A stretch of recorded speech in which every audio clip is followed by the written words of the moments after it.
Dictionaries and lists are both really useful, and each have strengths in different situations. So when is it best to use a list, and when's a dictionary the way to go? Think about the kind of information you can represent in each data structure. If you've got a list of information you'd like to collect and use in your script, then a list is probably the right approach.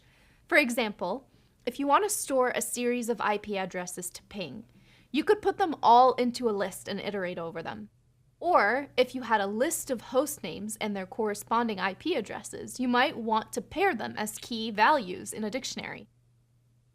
Because of the way dictionaries work, it's super easy and fast to search for an element in them. Let's say you have a dictionary that has usernames as keys and the groups they belong to as values. It doesn't matter if you have 10 users or 10,000 users. Accessing the entry for a given user will take the same time. Amazing!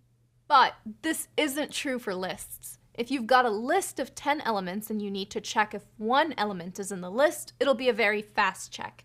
But if your list has 10,000 elements, it'll take significantly longer to check if the element you're looking for is there. So, in general, you want to use dictionaries when you plan on searching for a specific element. Another interesting difference is the types of values that we can store in lists and dictionaries. In lists, you can store any data type. In dictionaries, we can store any data type for the values, but the keys are restricted to specific types. The reasoning behind which types are allowed can get complex, and we don't want to bog you down with unnecessary details. So as a rule of thumb, you can use any immutable data type, numbers, booleans, strings, and tuples as dictionary keys. On the flip side, like we said, the values associated with keys can be any type, including lists or even other dictionaries. You can use them to represent more complex data structures, like directory trees in a file system. There's a ton of different key value pairs that we need to work with in system administration, so I use dictionaries all the time. They're especially useful with large data sets when I need to write a script that gets specific keys out of it to manipulate or modify the associated value. But it doesn't always need to be that serious. One time, just for fun, I wanted to be able to look up which Disney villain is associated with each protagonist. So I created a dictionary that stores a key like Snow White with the value Evil Queen. Pretty good, right? Mirror, mirror on my screen, who's the best coder you've ever seen? There are even more data types available that we haven't checked out yet.